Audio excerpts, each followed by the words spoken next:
Hello children, today we'll make sentence by using these pictures.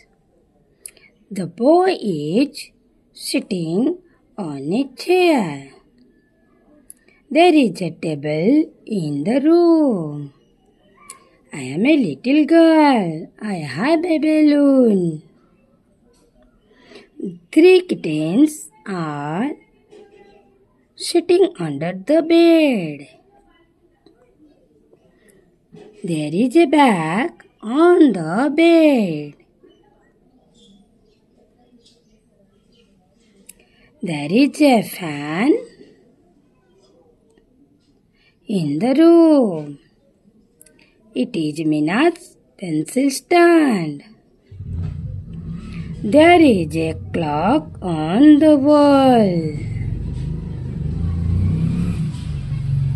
There are 5 cups on the table. I am Avantika. I am a student of class 2.